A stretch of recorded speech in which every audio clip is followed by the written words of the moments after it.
Hello दोस्तों, good morning, जय हिंद। आज का जो हमारा टॉपिक है वो है मॉडर्न हिस्ट्री में सामाजिक और धार्मिक सुधार आंदोलन का। आज हम पढ़ेंगे पार्ट सेकंड, है ना। दूसरा पार्ट आज हम पढ़ेंगे। पहले पार्ट में हमने जाना था सती प्रथा का उन्मूलन कैसे हुआ, विधवाओं की जो स्थिति थी, खास तौर पर जो महिलाओं वर्ग की उनकी जो स्थिति थी, बाल विवाह, सामाजिक कुरीतियाँ, सभी के बारे में पढ़ा। और ख़ास तौर पर जो सामाजिक कारक थे तो उन सभी के बारे में हमने डिटेल्स में चर्चा की। आज हम पढ़ेंगे कि जो सामाजिक और धार्मिक सुधार आंदोलन में किए गए जो अथक प्रयास में जिन महापुरुषों का नाम शामिल है, उन सभी महापुरुषों और उनके द्वारा किए गए जो कार्य हैं उनको हम डिटेल्स में पढ़ेंगे। तो चलिए शुरू करते हैं। आज बात करेंगे सबसे पहले राजा राम मनमोहन राय के बारे में, है ना, कि आखिरकार राजा राम मनमोहन राय थे कौन। इनका जो टाइम पीरियड है वो 1772 से 1833 में, यानी 1772 में इनका जन्म हुआ था।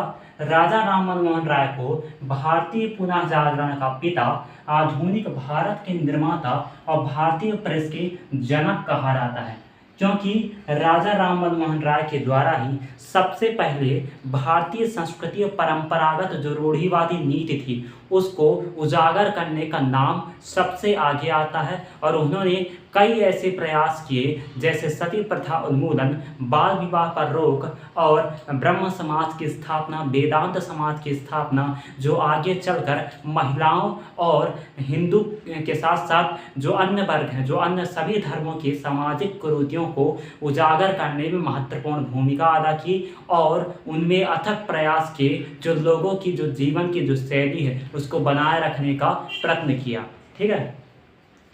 राजा राम मनमोहन राय को भारतीय प्रेस का जनक भी कहा जाता है, क्योंकि इनको कई भाषाओं का ज्ञान था, जैसे इंग्लिश, फ्रेंच, अरबी, हिंदी, इंग्लिश, मराठी, बंगाली, उर्दू। इन सभी भाषाओं में वे परिपक्व थे, ज्ञाता थे। इन सभी भाषाओं के द्वारा वे पुस्तकें लिखा करते थे और सभी वर्गों में समानता और रूढ़िवादी नीतियों को दूर करने का प्रयास करते थे। ठीक है। राजा राम मनमोहन राय के अगर हम गुण के बारे में बात करें तो बहुमुखी प्रतिभा के धनी थे।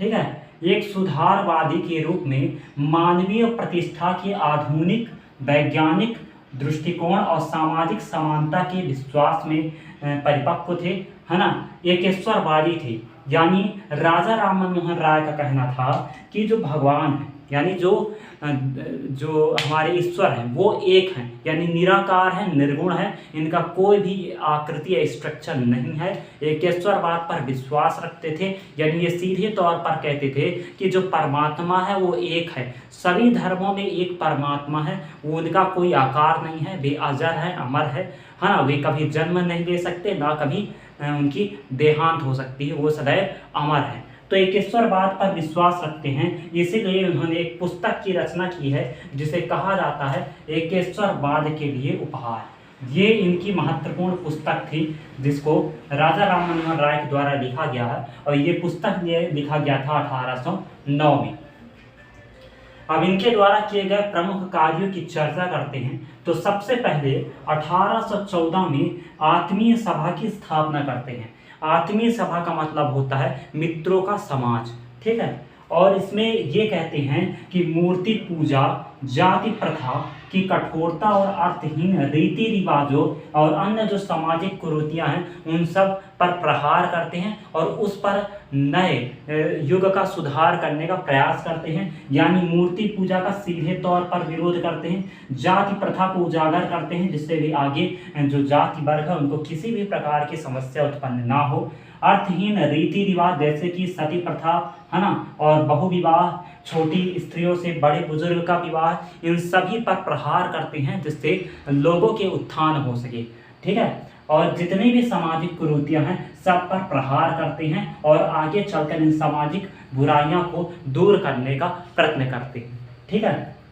अब 1820 में इन्होंने एक प्रीसेप्ट्स ऑफ जीसस, ये इंपॉर्टेंट बुक है, प्रीसेप्ट्स ऑफ जीसस पुस्तक लिखते हैं और इसमें ये बताते हैं, इनका एक मत ये था कि ये केवल हिंदू धर्म में ही सहयोग नहीं करते थे, यानी हिंदू धर्म के साथ साथ सभी धर्मों में अगर कोई चीज़ गलत हो या सामाजिक बुराइयां इनको दिखाई देती हैं तो उस पर वे कटाक्ष और प्रहार करते थे। और ईसाई धर्म के लोग जो थे इनसे नाराज हो गए। नाराज ये हो गए क्योंकि ईसाई धर्म के लोग ये चाहते थे कि राजा राम मनमोहन राय केवल हिंदू धर्म की बुराइयों को उजागर करके उन्हें ईसाई धर्म के लिए प्रेरित करेंगे, लेकिन ऐसा नहीं था। राजा राम मनमोहन राय द्वारा सभी धर्मों में अगर कोई सामाजिक कुरीतियां दिखाई देती थी तो उसको दूर करने का प्रयास करते थे, उसको उजागर करने का प्रयास करते थे। तो इनसे कई बार ईसाइयों के साथ मतभेद हुए। ठीक है, अब उन्होंने न्यू टेस्टामेंट के जो नैतिक और दार्शनिक विचारों का समर्थन किया, है ना। फिर उसके बाद अगस्त 1828 में ब्रह्म समाज, ये बहुत इंपॉर्टेंट है। ठीक है, अगस्त 1828 में ब्रह्म समाज की स्थापना करते हैं, है ना। ब्रह्म समाज में लिखा हुआ है और ब्रह्म समाज ये कहता है कि हम एकेश्वरवादी हैं, यानी राजा राम मनमोहन राय कट्टर एकेश्वरवादी थे। यानी इनका कहना था कि परमात्मा अजर है, अमर है, जन्म नहीं ले सकता, मृत्यु नहीं हो सकती है, मूर्ति पूजा, चित्रकला, है ना, इन सभी पर विश्वास नहीं करते थे। खास तौर पर धार्मिक ग्रंथों पर विश्वास नहीं करते थे। धार्मिक ग्रंथ पर विश्वास क्यों नहीं करते थे? क्योंकि उनका ये कहना था कि धार्मिक ग्रंथ और पूजा पर विश्वास नहीं करना है, क्योंकि उनके अनुसार कोई भी पुस्तक त्रुटिहीन नहीं हो सकती है, यानी ऐसी कोई पुस्तक नहीं बनी है जिसमें गलती ना हो। सभी पुस्तकों में गलती देखने को मिलती है। ठीक है, और ख़ास बात ये हो जाती है कि जब ब्रह्म समाज धीरे धीरे आगे बढ़ने लगा तो उस समय जो हिंदू धर्म में जो रूढ़िवादी नीतियाँ थीं, है ना, वो रूढ़िवादी जो लोग थे ये सोचते थे कि अगर ऐसा ही चलता रहा तो हमारी जो रीति और परंपरा है वो धीरे धीरे विलुप्त हो जाएगी। तो इसीलिए उस समय के एक राजा थे जिनका नाम था राधाकांत देव, है ना। राधाकांत देव द्वारा ब्रह्म समाज के सिद्धांतों का विरोध करने के लिए धर्म सभा की स्थापना की जाती है। तो एग्जाम में क्वेश्चन आता है कि धर्म सभा की स्थापना कौन किया था? ये किए थे राधाकांत देव जी ने।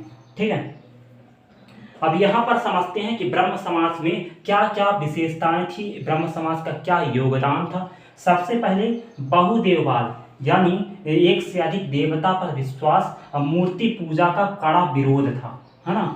बहुपत्नी यानी एक से अधिक पत्नी और सती प्रथा का विरोध था, है ना। विधवा विवाह का समर्थन सीधे तौर पर किया जाता था और बाल विवाह का विरोध था, यानी बाल विवाह का विरोध किया जाता था। ठीक है, फिर उसके बाद धार्मिक पुस्तकों, पुरुषों एवं वस्तुओं की सर्वोच्चता में अविश्वास था। अगर कोई पुरुष ये बोलता था कि मैं सबसे बड़ा महान हूँ तो उस पर अविश्वास था, है ना।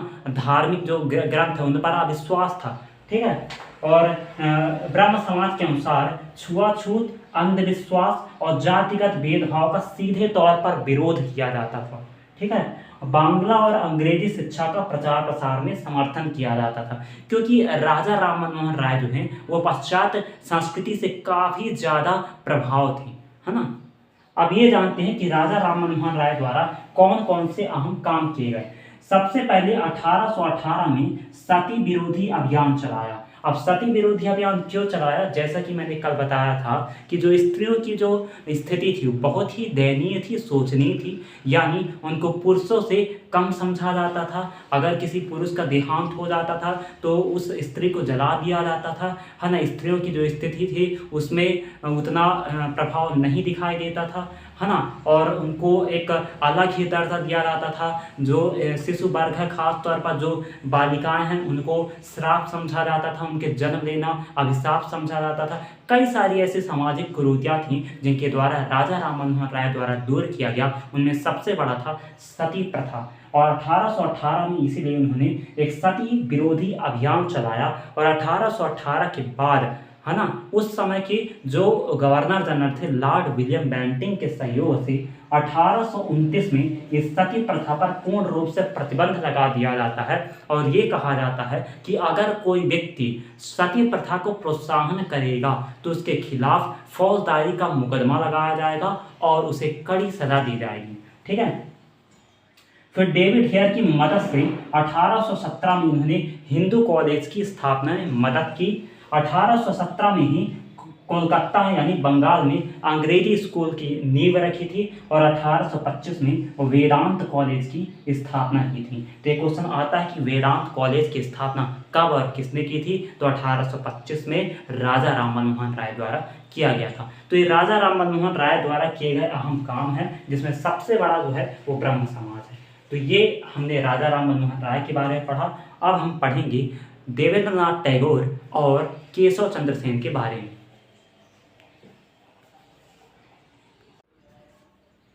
अब यहाँ पर क्या देखने को मिलता है कि राजा राम मनमोहन राय की 1833 में देहांत हो जाता है। कहाँ पर? ब्रिस्टल।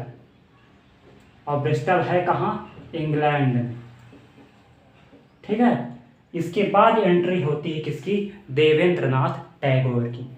देवेंद्रनाथ टैगोर जो हैं वो रविन्द्रनाथ टैगोर के पिता थे, है ना। और राजा राम मनमोहन राय की मृत्यु के बाद ब्रह्म समाज की बागडोर संभालते हैं। ठीक है।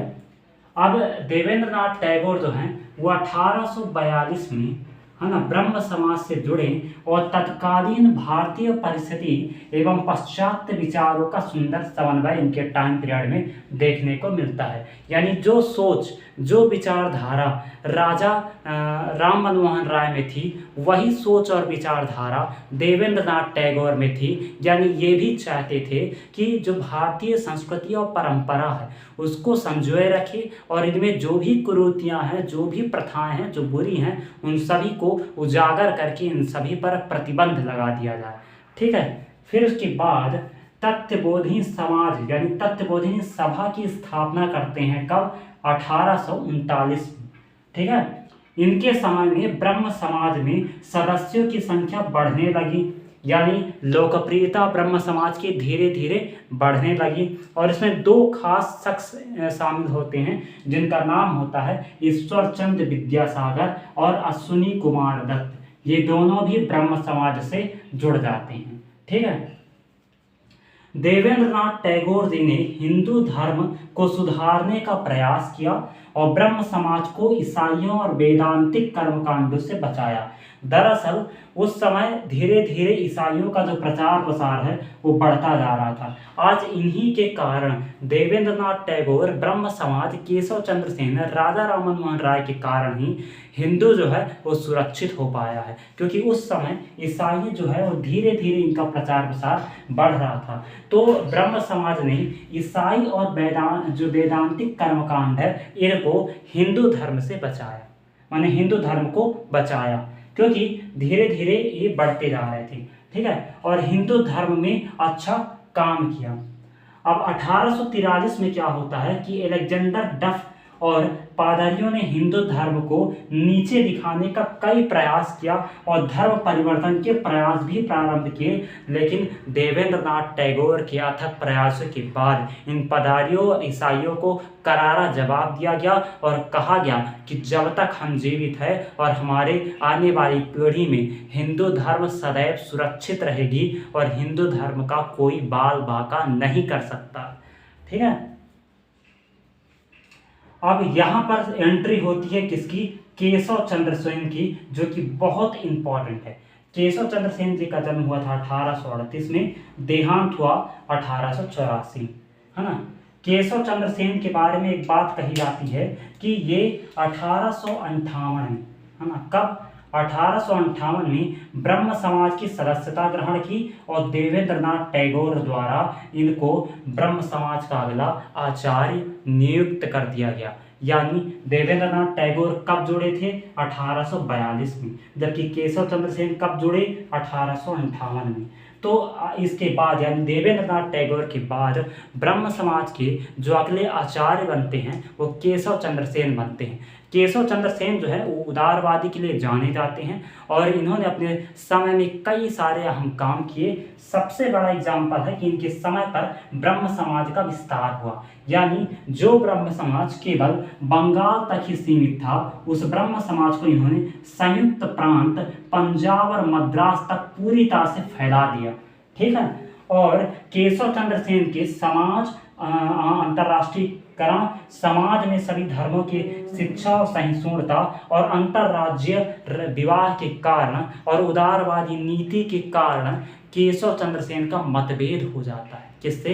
देवेंद्र नाथ टैगोर का, है ना। तो देवेंद्र नाथ टैगोर का मतभेद होने का एक मेन कारण है तो ये होता है कि केशव चंद्र सेन की उदारवादी नीति। जब देवेंद्र नाथ टैगोर से और केशव चंद्र सेन दोनों की आपस में नहीं बनती है और मतभेद हो जाता है, तो बाद में केशव चंद्र सेन द्वारा 1866 में, है ना, 1866 में भारतीय ब्रह्म समाज की स्थापना की जाती है। और ये क्वेश्चन अभी 2020 MPPSC में आया था। ठीक है। दरअसल क्या होता है कि जब देवेंद्र नाथ टैगोर और केशव चंद्र सेन के बीच मतभेद हो जाता है, तो देवेंद्र नाथ टैगोर द्वारा 1865 में केशव चंद्र सेन को ब्रह्म समाज से बर्खास्त कर दिया जाता है, जिसके एक साल बाद 1866 में केशव चंद्र सेन द्वारा भारतीय ब्रह्म समाज की स्थापना की जाती है। फिर देवेंद्र नाथ टैगोर ब्रह्म समाज का नाम बदल के आदि ब्रह्म समाज कर देते हैं। यानी दो क्वेश्चन सीधे तौर पर क्लियर है। आदि ब्रह्म समाज की स्थापना किसने की थी? देवेंद्र नाथ टैगोर। जबकि भारतीय ब्रह्म समाज की स्थापना किसने की थी? केशव चंद्र सेन। कब किए थे? 1866 में। ठीक है। अब इनके बारे में बात कही जाती है कि केशव चंद्र सेन की एक बच्ची होती है जो कि 13 वर्ष की नाबालिग होती है। तो इन्होंने अपनी बच्ची का विवाह बिहार के एक राजा के साथ कर देते हैं मात्र 13 वर्ष की आयु में, और जिसके कारण इनके साथी इनका कड़ा विरोध करते हैं। बाद में केशव चंद्र सेन जो हैं वो भारतीय ब्रह्म समाज से अलग होके एक और समाज की स्थापना करते हैं जिसका नाम है साधारण ब्रह्म समाज। और बाद में फिर इनका 1884 में देहांत हो जाता है। तो ये हमने ब्रह्म समाज, राजा राम मोहन राय और देवेंद्र नाथ टैगोर, केशव चंद्र सेन के बारे में डिटेल्स में पढ़ा। अब आगे जानेंगे कि जो अनुयायी, जो प्रवर्तक, धर्म सुधारक है, उनके सभी बारे में डिटेल्स में चर्चा करेंगे। स्वामी विवेकानंद, आत्माराम पांडुरंगा, ज्योतिबा फुले, सावित्रीबाई फुले, सभी के बारे में डिटेल्स में चर्चा करेंगे।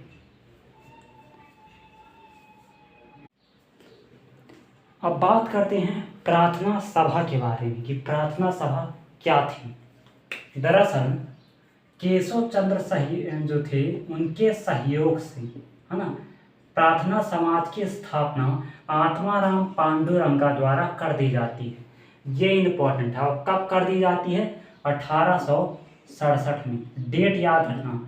यानी 1866 में केशव चंद्र सेन द्वारा भारतीय ब्रह्म समाज की स्थापना की जाती है। उसके एक साल बाद यानी 1867 में केशव चंद्र सहयोग से आत्माराम पांडुरंगा द्वारा प्रार्थना सभा की स्थापना की जाती है। तो एग्जाम में क्वेश्चन आ सकता है कि प्रार्थना समाज की स्थापना किसने की थी? आत्माराम पांडुरंग द्वारा।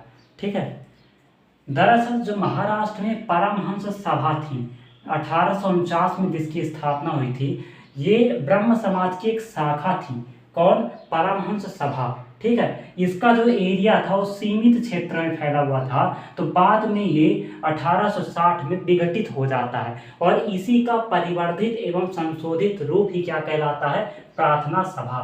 तो एग्जाम में क्वेश्चन आ सकता है कि प्रार्थना सभा किसका परिवर्धित और संशोधित रूप है? तो वो है परमहंस सभा का, जिसकी स्थापना 1849 में हुई थी, जबकि प्रार्थना सभा की स्थापना 1867 में। क्लियर? अब इसके सहभागिता में कौन कौन है? महादेव गोविंद रानाडे हैं, है ना, आरजी भंडारकर हैं और एमजी चंदावरकर हैं। तो ये तीनों के तीनों प्रार्थना सभा से जुड़े हुए हैं, है ना। अब यहाँ पर बात करते हैं ईश्वर चंद्र विद्यासागर के बारे में। ठीक है। देखो, ये प्रसिद्ध विद्वान समाज सुधारक ईश्वर चंद्र विद्यासागर भारतीय और पाश्चात्य विचारों का समन्वय दिखाई देता है इनमें। ठीक है। और इनके द्वारा कौन कौन से कार्य किए गए हैं? तो सबसे इम्पोर्टेंट काम विधवा पुनर्विवाह, है ना, 1856, यानी विधवा पुनर्विवाह अधिनियम आया था। कब? 1856 में। ठीक है। स्त्री शिक्षा के प्रगतिशील पर काफ़ी काम किया, है ना। 45 बालिका विश्वविद्यालय का निर्माण करवाया। और 1840 से 1850 के दशक में स्त्री जो महिला शिक्षा के क्षेत्र में चलाए गए जो सशक्त आंदोलन के कारण ही कलकत्ता में बैथुल स्कूल की स्थापना की जाती है। और बैथुल स्कूल की स्थापना कब की जाती है? 1849 में। क्लियर? यानी ईश्वरचंद्र विद्यासागर द्वारा महिलाओं और बालिकाओं के लिए बहुत सारे काम किए गए हैं, जैसे विधवा पुनर्विवाह अधिनियम 1856, 35 बालिका विश्वविद्यालय की स्थापना और कलकत्ता में बैथुल स्थापना में अहम सहयोग दिया। ठीक है। अब फिर उसके बाद अगला नंबर आता है बाल शास्त्री जांभेकर का।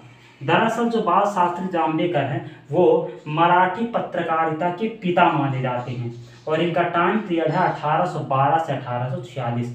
बॉम्बे में पत्रकारिता के माध्यम से समाज सुधार का जो मार्ग है इन्होंने प्रशस्त किया था। और एक इम्पॉर्टेंट बात यह है, साप्ताहिक पत्रिका दर्पण, है ना, जिसकी स्थापना 1832 में किसने की थी? बाल शास्त्री जांभेकर। एग्जाम में क्वेश्चन आ सकता है कि दर्पण नामक साप्ताहिक पत्रिका की स्थापना किसने की थी? तो बाल शास्त्री जांभेकर ने कब की थी? 1832 में। ठीक है। इनके द्वारा कौन कौन से कार्य किए गए हैं? बॉम्बे में नेटिव जर्नल लाइब्रेरी की स्थापना की गई।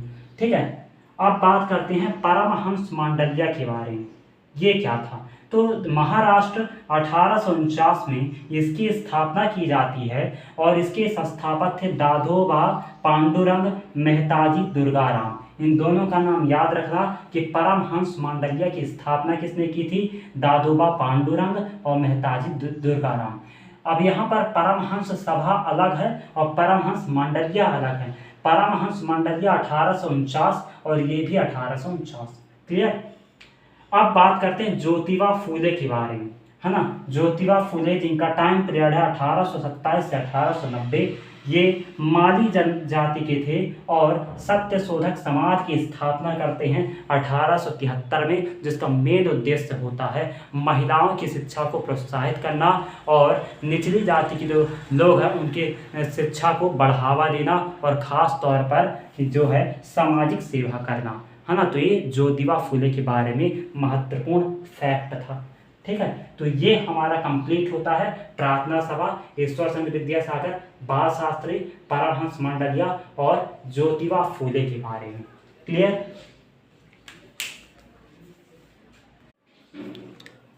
अब बात करते हैं गोपाल हरि देशमुख के बारे में। ठीक है। तो गोपाल हरि जो देशमुख थे वो समाज सुधारक और तर्कवादी थे। कहाँ के? महाराष्ट्र के। और इनको एक नाम से संबोधित किया जाता था, लोकहितवादी। तो कभी भी एग्जाम में आता है कि लोकहितवादी किसे कहा जाता था? तो गोपाल हरि देशमुख को, है ना। इन्होंने एक बात कही थी कि यदि कोई धर्म समाज सुधारने की अनुमति नहीं देता तो उस धर्म को परिवर्तित कर देना चाहिए, है ना। ये अच्छी बात कही थी गोपाल हरि देशमुख ने। ये ब्रिटिश शासन काल के दौरान एक न्यायाधीश थे। बाद में इन्होंने समाज को सुधारने का प्रयास जारी किया। इनके द्वारा एक साप्ताहिक पत्रिका लिखी गई जिसका नाम था हितेचु। ये एग्जाम में आता है कि हितेचु नामक साप्ताहिक पत्रिका किसके द्वारा लिखी गई? तो गोपाल हरि देशमुख के द्वारा लिखी गई थी। अब बात करते हैं गोपाल बाबा वलंगकर के बारे में। गोपाल बाबा वलंगकर जो कि छुआछूत और असमानता के विरुद्ध आवाज उठाई और दलितों के स्वाभिमान और अधिकारों की लड़ाई लड़ी, है ना। इनके द्वारा 1890 में, है ना, महाराष्ट्र रत्नागिरी दपोली में अनार्य दोष परिहारक मंडल की स्थापना की गई। तो क्वेश्चन आ सकता है कि अनार्य दोष परिहारक मंडल की स्थापना कब और किसने की थी? तो ये की थी किसने? गोपाल बाबा वलंगकर ने। कब की थी? तो 1890 में। और ये दरअसल मराठी सेना में शामिल थे और मराठा सेना में सेवानिवृत्त होने के बाद 1888 में इन्होंने बीटाल विध्वंसक नामक एक पत्रिका का संपादन किया, है ना। अब बात करते हैं किसान बांसोड़े के बारे में, है ना। जो किसान बांसोड़े हैं वो अछूतों के अधिकारों और विकास के लिए कार्य किया और इन्होंने चोख मेला की जीवनी प्रकाशित की। तो चोख मेला की जीवनी किसने प्रकाशित की थी? किसान बांसोड़े ने। 1901 में सन्मार्ग बोधक निराश्रित समाज की स्थापना की थी। तो सन्मार्ग बोधक निराश्रित समाज की स्थापना किसने की थी? किशन बंसोड़े। अब बात करते हैं गोपाल गणेश अगरकर के बारे में। गोपाल गणेश अगरकर जो थे महाराष्ट्र के शिक्षाविद और समाज सुधारक थे, है ना। ये लोकमान्य तिलक द्वारा शुरू किए गए पत्रिका तिलक के पहले संपादक थे और इनके बारे में कहा जाता है, यानी गोपाल गणेश अगरकर जो थे वो फर्ग्यूसन कॉलेज के सह संस्थापक थे और वहाँ के प्रधानाचार्य थे और केसरी के पहले संपादक थे, है ना। फिर उसके बाद सर्वेंट ऑफ इंडिया सोसाइटी, है ना, इसकी स्थापना 1905 में गोपाल कृष्ण गोखले द्वारा की गई थी और जब 1915 में गोपाल कृष्ण गोखले का देहांत हो जाता है तो इस लीग में श्रीनिवास शास्त्री जो है गोपाल कृष्ण गोखले की जगह लेते हैं और 1915 में सर्वेंट ऑफ इंडिया सोसाइटी के जो संस्थापक थे गोपाल कृष्ण गोखले की जगह अध्यक्ष के तौर पर श्रीनिवास शास्त्री नियुक्त होते हैं। ठीक है, अब बात करते हैं social service league. Social service league की स्थापना गोपाल कृष्ण गोखले के सहयोग से नारायण मल्हार जोशी ने बंबई में की थी। तो एक क्वेश्चन आ सकता है कि सोशल सर्विस लीग की स्थापना किसने की थी? मल्हार जोशी ने। दो क्वेश्चन में कंफ्यूज हो सकता है, लेकिन कंफ्यूजन मत होइएगा। यहाँ बात अगर करें कि सर्वेंट ऑफ इंडिया सोसाइटी की स्थापना किसने की थी? गोपाल कृष्ण गोखले। लेकिन अगर ये क्वेश्चन आता है कि सोशल सर्विस लीग की स्थापना किसने की थी, तो सोशल सर्विस लीग की स्थापना की थी मल्हार जोशी ने। और खास बात यह है कि अखिल भारतीय ट्रेड यूनियन कांग्रेस की स्थापना 1920 में इन्हीं के द्वारा की गई थी, यानी नारायण मल्हार जोशी के द्वारा की गई थी। तो नारायण मल्हार जोशी के द्वारा दो अहम काम किए गए, अखिल भारतीय ट्रेड यूनियन कांग्रेस 1920 और दूसरा सोशल सर्विस लीग कब की गई? इसकी स्थापना बंबई में की गई।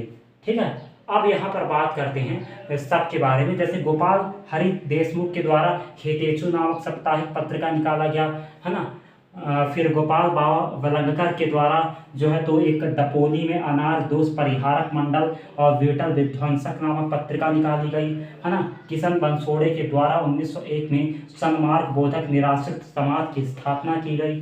गोपाल गणेश अगरकर द्वारा महाराष्ट्र में जो है तो ये पहले संपादक थे और फर्ग्यूसन कॉलेज के प्रधानाध्यापक थे, है ना। सर्वेंट ऑफ इंडिया सोसाइटी के संस्थापक गोपाल कृष्ण गोखले और सोशल सर्विस लीग की स्थापना मल्हार जोशी ने की थी मुंबई में और अखिल भारतीय ट्रेड यूनियन कांग्रेस के संस्थापक 1920 में मल्हार जोशी हैं। तो ये हमारा यहाँ पर पार्ट 2 कंप्लीट होता है। अब थोड़ा सा और टॉपिक बचा है जो सामाजिक और धार्मिक सुधार आंदोलन है, जैसे परमहंस स्वामी विवेकानंद, है ना, और कुछ और समाज सुधारक हैं जिनके बारे में हम कल पढ़ेंगे।